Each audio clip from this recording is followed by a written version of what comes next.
Hello students, welcome to La excellence IAS academy.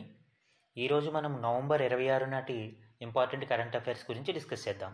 ఈరోజు మనము Eenadu news పేపర్లోని important topics to be covered చూస్తే, first one, మనకి రాజ్యాంగం ఆమోదించబడి 75 సంవత్సరాలు పూర్తయిన నేపథ్యంలో మనకి దీనికి సంబంధించిన ఇంపార్టెంట్ ఆర్టికల్స్ అనేవి ఈనాడు న్యూస్ పేపర్లో కవర్ చేయడం జరిగిందండి. దానికి సంబంధించి మనము డిస్కస్ చేద్దాము.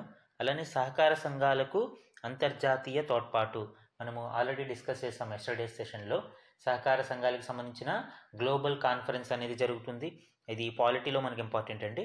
అండ్ థర్డ్ టాపిక్, ప్రకృతి సేద్యం నిధులకు కేంద్ర క్యాబినెట్ ఆమోదం. ఇది ఎన్విరాన్మెంట్ టాపిక్లో ఇంపార్టెంట్. న్యాచురల్ ఫార్మింగ్కి సంబంధించి, సో న్యాచురల్ ఫార్మింగ్ అంటే ఏంటి, difference between natural farming and organic farming, ఇవన్నీ మనము ఈ టాపిక్లో డిస్కస్ చేద్దాం. అండ్ నరసాపురం లేస్కి GI గుర్తింపు, ఇది మనకి ఇంటెలెక్చువల్ ప్రాపర్టీ రైట్స్ అనే టాపిక్లో సైన్స్ అండ్ టెక్నాలజీ సబ్జెక్ట్లో ఇంపార్టెంట్. నరసాపురం లేస్కి సంబంధించి అండ్ GI ట్యాగ్స్కి సంబంధించిన డీటెయిల్స్ మనం ఇందులో డిస్కస్ చేద్దామండి. అలానే నవభారత్ సాక్షరత మరియు PM శ్రీ స్కీమ్స్కి సంబంధించి గవర్నమెంట్ స్కీమ్స్లో మనకి ఇంపార్టెంట్ అండి. సో ఇవే కాకుండా అదర్ ఇంపార్టెంట్ కరెంట్ అఫైర్స్ కూడా మనము ఈరోజు డిస్కషన్లో మనము చూద్దామండి. ఈరోజు మన ఫస్ట్ ఆర్టికల్ చూడండి. భారత రాజ్యాంగం ఆమోదించబడి నేటికి 75 సంవత్సరాలు పూర్తి చేసుకుందండి. సో ఈ సందర్భంగా నవంబర్ 26ని మనము రాజ్యాంగ దినోత్సవంగా చేసుకుంటాము. ఈ 75 సంవత్సరాల వేడుక స్పెషల్ కాబట్టి కొన్ని ఇంపార్టెంట్ డీటెయిల్స్ అనేవి మనం చూద్దామండి. జనవరి 26, 1950లో మనకి రాజ్యాంగం అమలులోకి వచ్చింది. అయితే నవంబర్ 26, 1949లోనే రాజ్యాంగం మనకి ప్రిపేర్డ్ అయ్యింది, రాజ్యాంగం ఆమోదం పొందింది. అయినా మరి 1950 జనవరి 26 వరకు ఎందుకు వెయిట్ చేశారండి? జనవరి 26కి భారతదేశ స్వాతంత్ర సమర ఉద్యమంలో ఒక ఇంపార్టెన్స్ ఉందండి. ఏంటంటే జనవరి 26, 1930ని మనము పూర్ణ స్వరాజ్ డేగా సెలబ్రేట్ చేసుకుంటాం. అంటే అప్పుడే మనము సంపూర్ణ స్వరాజ్యం కావాలి అని ప్రకటించామండి. సంపూర్ణ స్వరాజ్య ప్రకటన అనేది జనవరి 26, 1930ని చేశారు. సో దానికి చిహ్నంగా, దాని గౌరవార్థం మనము నవంబర్ 26, 1949న రాజ్యాంగం ఆమోదించబడినప్పటికీ జనవరి 26 వరకు సుమారు 2 నెలలు వెయిట్ చేసి ఈ డేట్ని సెలెక్ట్ చేసుకోవడం జరిగిందండి. అందుకే మనకి రాజ్యాంగం ఆమోదించబడింది ఎప్పుడు? నవంబర్ 26, 1949. దానిని మనము రాజ్యాంగ దినోత్సవం లేదా కాన్స్టిట్యూషన్ డేగా జరుపుకుంటాం. జనవరి 26, 1950ని రాజ్యాంగం అమలులోకి వచ్చింది, అంటే ఇంప్లిమెంట్ చేయబడింది కాబట్టి దానిని మనం గణతంత్ర దినోత్సవంగా జరుపుకుంటామండి. రెండింటికి డిఫరెన్స్ ఉంది. ఆమోదం పొందింది నవంబర్ 26, అమలులోకి వచ్చింది జనవరి 26. అలానే ఈ రాజ్యాంగ దినోత్సవాన్ని మనము 2015 నుంచి అఫీషియల్గా జరుపుకోవడం మొదలుపెట్టారండి.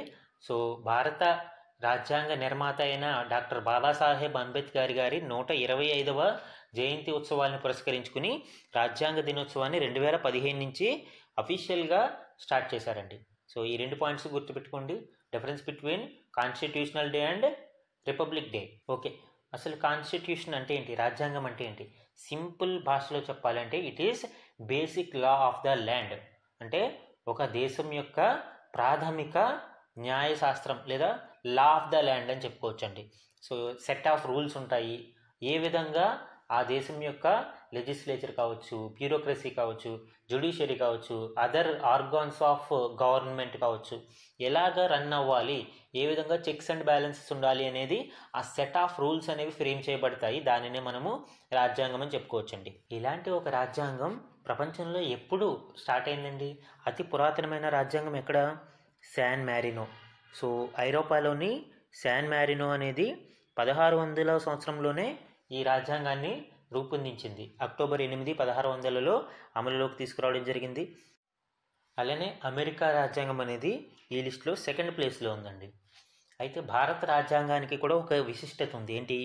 మనది ప్రపంచంలో అతిపెద్ద రాజ్యాంగం కలిగిన దేశాల్లో ఫస్ట్ ప్లేస్లో ఉందండి. మన యొక్క రాజ్యాంగం అనేది ప్రపంచంలోనే అతిపెద్ద లిఖిత రాజ్యాంగం, రిటన్ కాన్స్టిట్యూషన్. భారతదేశం అతిపెద్ద లిఖిత రాజ్యాంగాన్ని కలిగి ఉంది. అలానే రాజ్యాంగ నిర్మాణం కొరకు మనము రాజ్యాంగ సభ అనే దానిని ఎంపిక చేసుకోవడం జరిగిందండి. ఈ రాజ్యాంగ సభ అంటే కాన్స్టిట్యూయెంట్ అసెంబ్లీ అనే దానిని మొట్టమొదటిసారిగా MN రాయ్ అనే ఆయన 1935లో ప్రపోజ్ చేయడం జరిగింది. ఈ సభకి బ్రిటిష్ ఇండియా నుంచి అండ్ ప్రిన్స్లీ స్టేట్స్ నుంచి కూడా సభ్యులని ఎంపిక చేసుకున్నారు. ఇది 2 మోడ్స్లో జరిగింది. అంటే బ్రిటిష్ ఇండియా నుంచి ఎంపికైన సభ్యులు త్రూ ఎలక్షన్ మోడ్, అంటే ఎలక్షన్ ప్రక్రియ ద్వారా ఎలక్టెడ్ మెంబర్స్గా వీళ్ళు సభకి ఎంపికయ్యారు. అండ్ ప్రిన్స్లీ స్టేట్స్కి వచ్చేటప్పటికి సభ్యులు అనేవాళ్ళు నామినేట్ చేయబడ్డారండి. ఇక్కడ ఎలక్షన్ ప్రక్రియ లేదు. రాచరిక రాష్ట్రాలలో సభ్యులని ఆ రాజ్య ప్రతినిధి లేదా రాజు అనేవాళ్ళు నామినేట్ చేసేవారు. సో అలా నామినేట్ చేయబడిన వ్యక్తులు సభకి ఎంపిక చేయబడ్డారు. అంటే both elected members and nominated members ఇద్దరు కూడా ఈ రాజ్యాంగ సభలో ఉన్నారండి. అండ్ ఎలక్షన్ కూడా చూస్తే మనము ఇది ఇండైరెక్ట్ ఎలక్షన్, అంటే నేరుగా ప్రజలు ఈ ఎలక్షన్స్లో పార్టిసిపేట్ చేయలేదండి. ఇది ఒక ఇండైరెక్ట్ ఎలక్షన్. ప్రావిన్షియల్ అసెంబ్లీస్ నుంచి ఆ సభ్యులు ఈ ఎలక్షన్స్లో పార్టిసిపేట్ చేయడం జరిగింది. దీనిలో కూడా కమ్యూనిటీస్ వారీగా రిజర్వేషన్ కల్పించడం జరిగింది. ముస్లిమ్స్, సిఖ్స్ అండ్ జనరల్ ఇలాగ 3 కేటగిరీస్గా 3 కమ్యూనిటీస్గా సీట్లు కేటాయింపు అనేది జరిగింది. దీంట్లో ఈ రాజ్యాంగ సభకి మన తెలుగు రాష్ట్రాల నుండి కూడా కొంతమంది ప్రముఖులు రిప్రజెంట్ చేశారండి. లైక్ టంగుటూరి ప్రకాశం పంతులు గారు, నీలం సంజీవరెడ్డి గారు, పట్టాభి సీతారామయ్య గారు, దుర్గాబాయి దేశ్ముఖ్ గారు, కళా వెంకట్రావు గారు, కల్లూరి సుబ్బారావు గారు, మోటూరి సత్యనారాయణ గారు, ఎన్జి రంగా గారు, బొబ్బిలి రామకృష్ణ రంగారావు గారు ఈ రాజ్యాంగ సభకి ఎన్నికయ్యారండి. అలానే రాజ్యాంగ సభలో 15 మంది మహిళలు తమ వాదనను వినిపించారంటే 15 మంది ఉమెన్ రిప్రజెంటేషన్ అనేది మనం రాజ్యాంగ సభలో చూడవచ్చు. And sir Benegal Narasingarao, BN Rao అని పిలుస్తాం మనం. సో ఈయనని రాజ్యాంగ సలహాదారుగా నియమించారు. అలానే చూడండి, మనకి ఈ భారత రాజ్యాంగం వివిధ దేశాల నుంచి కొన్ని మంచి విషయాలని గ్రహించి దానిని మనకి తగ్గట్టు మాడిఫై చేసుకుని మనము రాజ్యాంగ రూపకల్పన అనేది చేయడం జరిగిందండి. ముఖ్యంగా America, Britain, Canada, Ireland, France, Australia, USSR అంటే అప్పట్లో సోవియట్ యూనియన్ ఉండేది, ప్రజెంట్ రష్యా, దానిని 13 భాగాలు విడిపోయింది, అండ్ జర్మనీ, దక్షిణాఫ్రికా, జపాన్. సో ఇలాగ మనము అనేక దేశాల నుంచి వాటికి సంబంధించి మనకి అడాప్ట్ చేసుకుని మన సిచ్యువేషన్స్కి తగ్గట్టు దానిని మాడిఫై చేసుకుని మన రాజ్యాంగ రూపకల్పన జరిగిందండి. వీటన్నిటికంటే ముఖ్యంగా మనకి భారత రాజ్యాంగం యొక్క సోల్ అనేది దేనిని అంటారంటే 1935 గవర్నమెంట్ ఆఫ్ ఇండియా యాక్ట్ 1935ని మనము సోల్ ఆఫ్ ఇండియన్ కాన్స్టిట్యూషన్ అని చెప్పుకోవచ్చండి. ఎందుకు? సుమారు 60% ఈ కంటెంట్ అయితే ఏదైతే ఉందో అది మనము గవర్నమెంట్ ఆఫ్ ఇండియా యాక్ట్ 1935 నుంచే అడాప్ట్ చేసుకోవడం జరిగిందండి. అలానే ఇంకొక ఇంపార్టెంట్ విషయం మనం డిస్కస్ చేయాల్సి వస్తే భారత రాజ్యాంగం అనేది లివింగ్ ట్రీ డాక్ట్రిన్గా చెప్పుకోవచ్చండి. అంటే ఈ లివింగ్ ట్రీ డాక్ట్రిన్ అనే సిద్ధాంతాన్ని భారత రాజ్యాంగం మనం వర్తింప చేయవచ్చు. ఎందుకు? భారత రాజ్యాంగం అనేది పరిస్థితులకి తగ్గట్టు, కాలానికి తగ్గట్టుగా మనము అడాప్ట్ చేసుకోగలిగే అవకాశం భారత రాజ్యాంగం కల్పించింది. అంటే మనకి అవసరానికి తగ్గట్టుగా అమెండ్మెంట్ చేసుకునే వెసులుబాటు కూడా ఉందండి. సో ఈ విధంగా భారత రాజ్యాంగంలో ఈ సవరణ ప్రక్రియ అనేది చాలా కీలక పాత్ర పోషిస్తుంది. ఈ అమెండ్మెంట్ ప్రాసెస్ అనేది 3 రకాలుగా ఉంటుందండి. ఒకటి ఎఫెక్టెడ్ బై సింపుల్ మెజారిటీ, అంటే సాధారణ మెజారిటీతో సవరణ ప్రక్రియ. రెండవది ఎఫెక్టెడ్ బై స్పెషల్ మెజారిటీ, అంటే కనీసం 2/3 ప్రత్యేక మెజారిటీతో సవరణ ప్రక్రియ. మూడవది affected by special majority with ratification by states, అంటే 50% స్టేట్స్ కూడా రాటిఫై చేయాలి, ఆమోదించాలి అనేది మూడవ ప్రక్రియ. ఈ మూడవ ప్రక్రియ జనరల్గా సమాఖ్య వ్యవస్థకు చెందిన విషయాలని మనము సవరణ చేయాల్సి వచ్చినప్పుడు ఈ మూడవ ప్రక్రియ ద్వారా సగానికి పైగా రాష్ట్రాల ఆమోదం తప్పనిసరి అనేది ఈ ఆర్టికల్ 368 తెలియజేస్తుంది. ఇక్కడ గుర్తుపెట్టుకోవాల్సిన విషయం ఏంటంటే ఫస్ట్ ఏదైతే సింపుల్ మెజారిటీ ఉందో ఇది అండర్ ఆర్టికల్ 368లో ఉండదండి. ఆర్టికల్ 368లో ఈ సెకండ్ అండ్ థర్డ్ ప్రక్రియలు మాత్రమే డీటెయిల్గా వివరించడం జరిగింది. ఆర్టికల్ 2 కావచ్చు, ఆర్టికల్ 4 కావచ్చు, ఇట్లాంటివి ఈ సింపుల్ మెజారిటీకి సంబంధించి తెలియజేస్తాయి. ముఖ్యంగా ఈ నేమ్స్ చేంజ్ కావచ్చు, సరిహద్దుల మార్పు కావచ్చు, అలానే షెడ్యూల్ 5, షెడ్యూల్ 6 రాష్ట్రాలకు సంబంధించిన సవరణలు, ఇవన్నీ కూడా సింపుల్ మెజారిటీతో చేయొచ్చండి.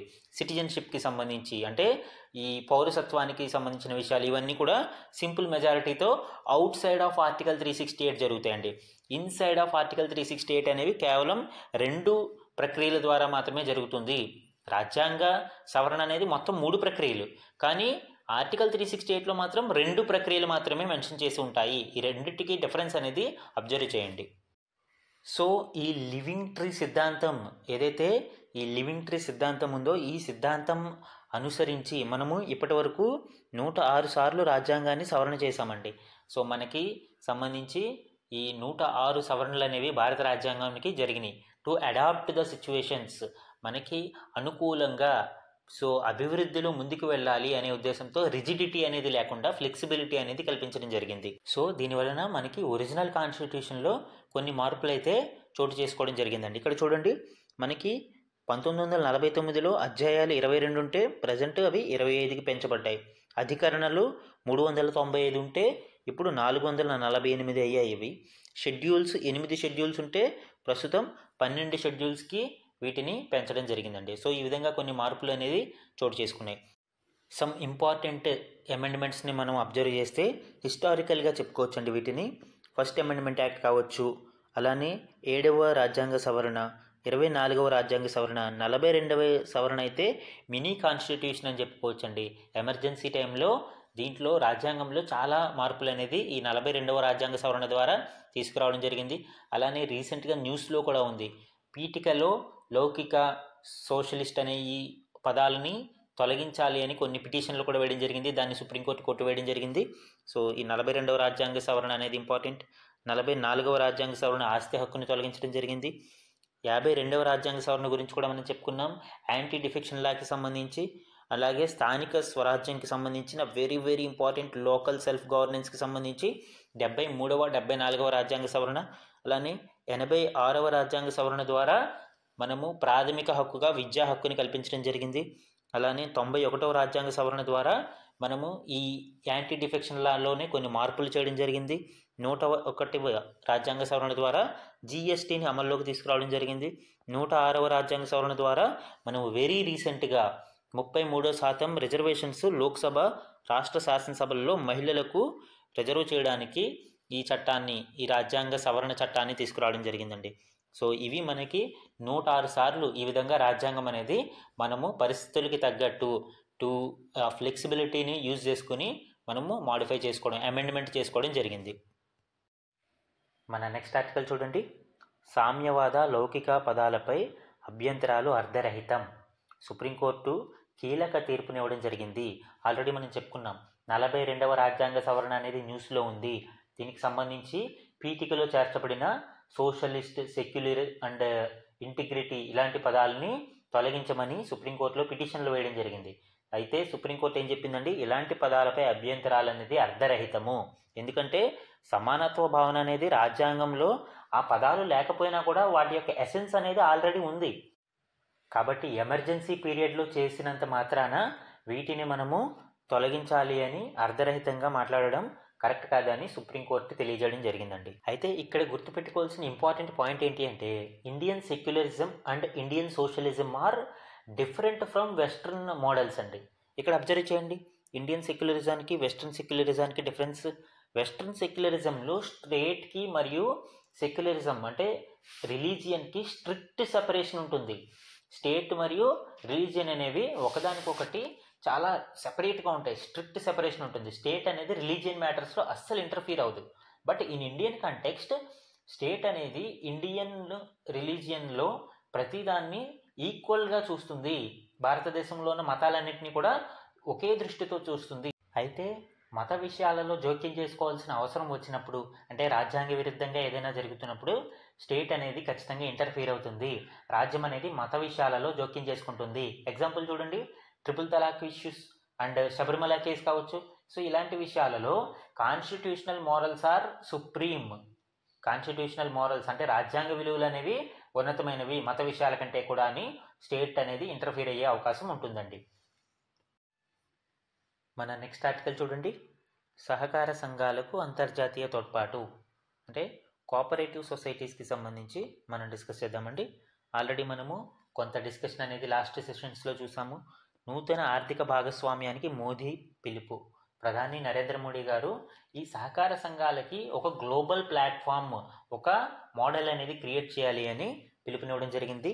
దీనికి సంబంధించి అంతర్జాతీయ సహకార కూటమి యొక్క గ్లోబల్ సదస్సులో మోడీ గారు ఈ సూచనని చేయడం జరిగిందండి. ఇదే వేదిక నుండి ఐక్యరాజ్య సమితి యొక్క అంతర్జాతీయ సహకార సంవత్సరం 2025ని ప్రకటించడం జరిగిందండి. అంటే UN international year for cooperatives 2025ని ప్రకటించడం జరిగింది.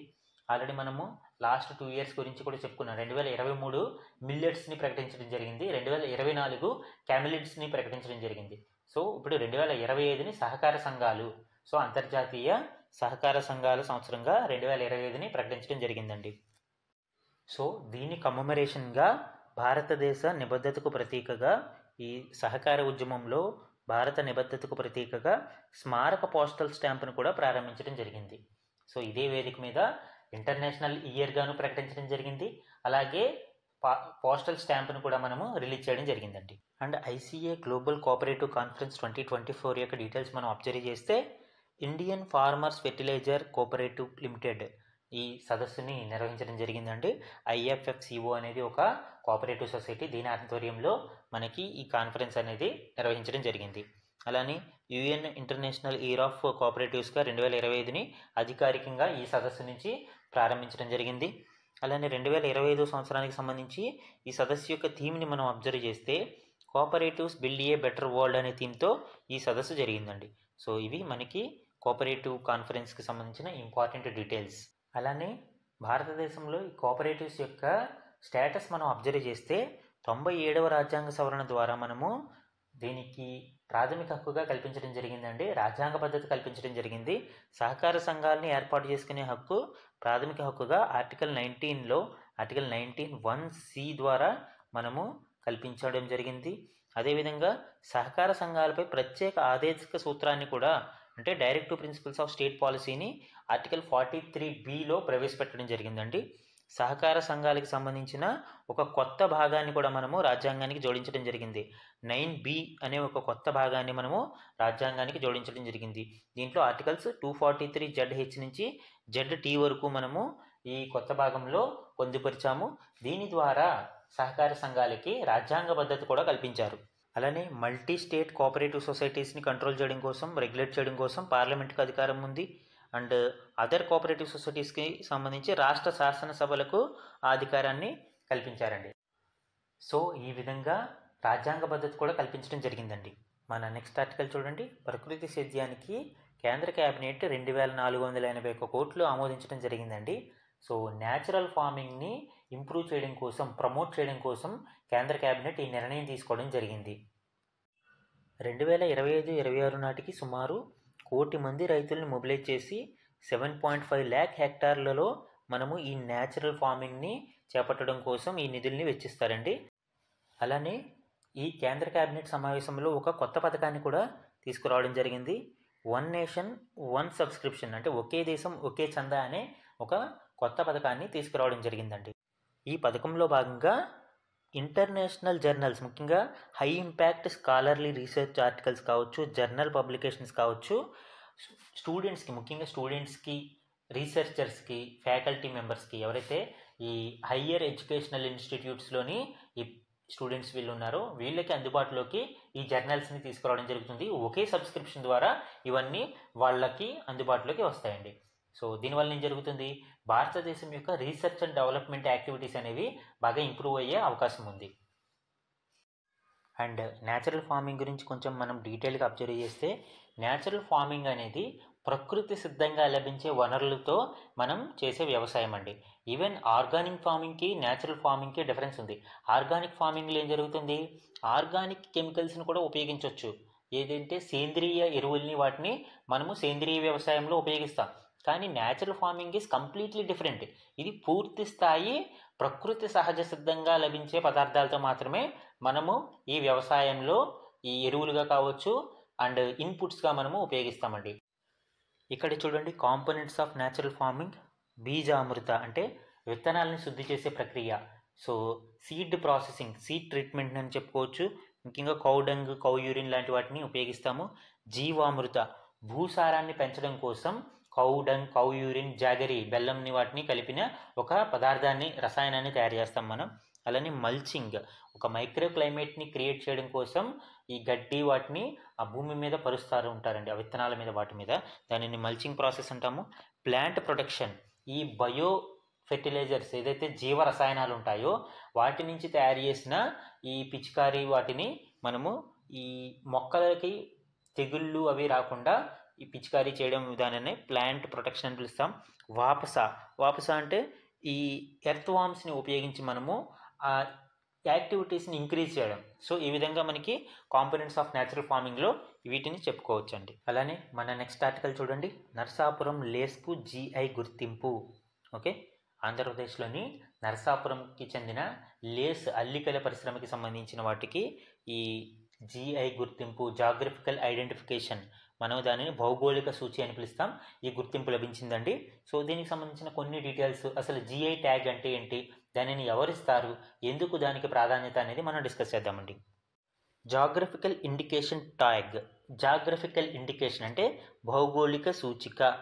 ఏంటి ఈ భౌగోళిక సూచిక అంటే, ఈ వస్తువు ఈ ప్రాంతానికి చెందినదే, ఈ ప్రాంతంలో ఉండడం వల్ల దీనికి స్పెషాలిటీ ఉంది. ఎగ్జాంపుల్ బనగానపల్లి మ్యాంగోస్, మనం బంగినపల్లి మ్యాంగోస్ అంటాం.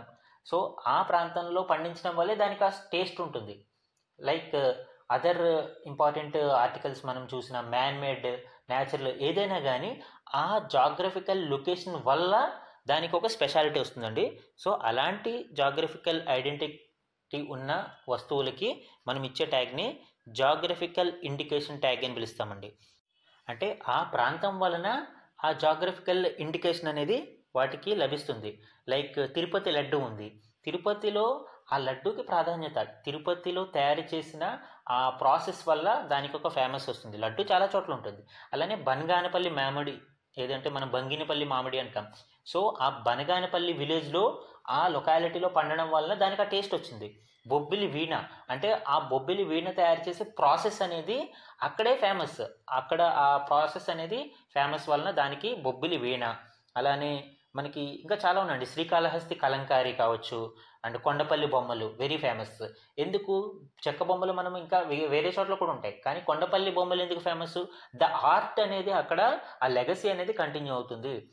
ఆ ప్లేస్ యొక్క విశిష్టత అనేది దానికి ఒక ఐడెంటిటీ తీసుకొచ్చింది. కాబట్టి ఆ భౌగోళిక సూచిక అనేది మనము ఇక్కడ ట్యాగ్ ఇస్తామండి, దాన్ని GI ట్యాగ్ అని పిలుస్తాం మనం. సో దానివలన కస్టమర్స్కి కూడా ఒక ఐడియా వస్తుంది, ఓకే కొండపల్లి బొమ్మలు, ఓకే. అలానే నరసాపురం లేస్, ఆత్రేయపురం పూతరేకులు, బంగినపల్లి మామిడి పళ్ళు.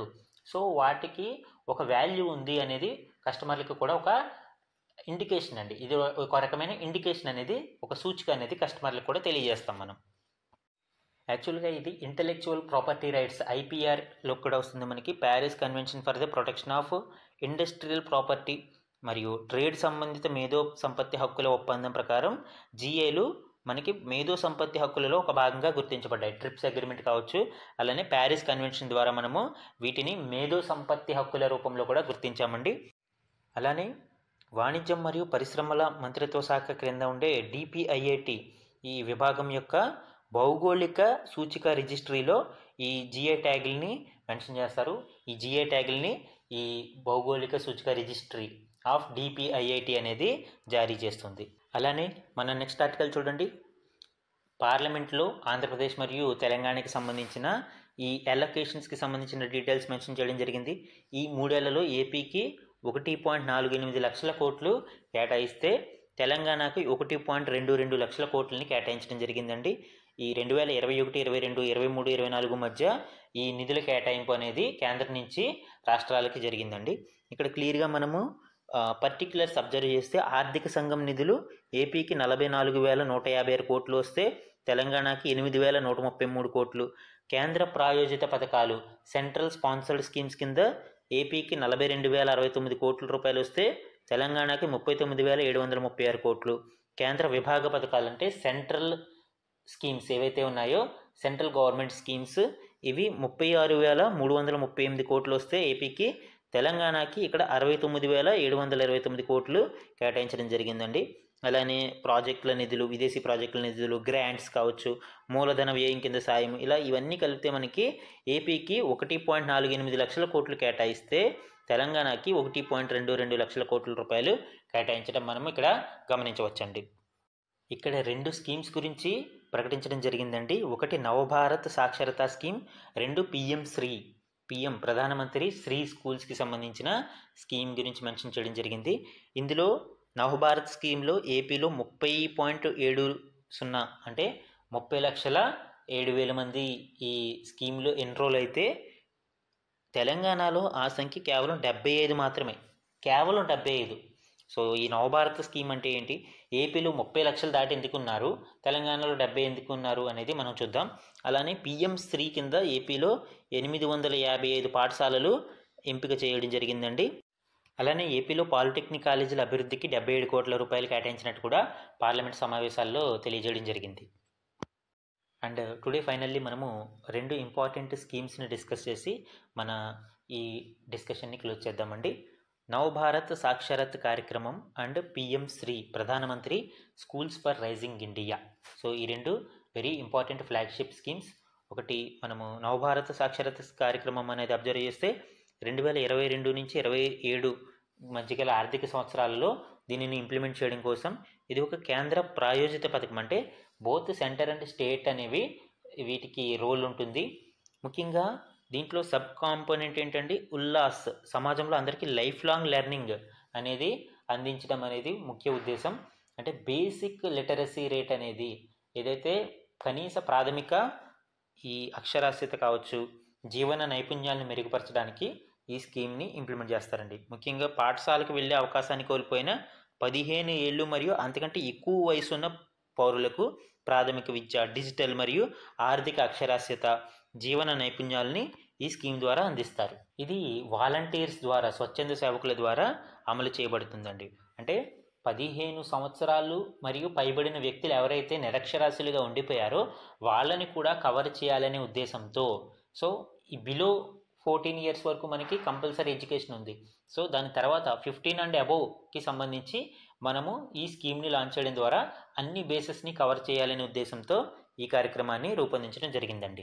మన నెక్స్ట్ స్కీమ్ వచ్చి PM Shri, PM schools for rising India.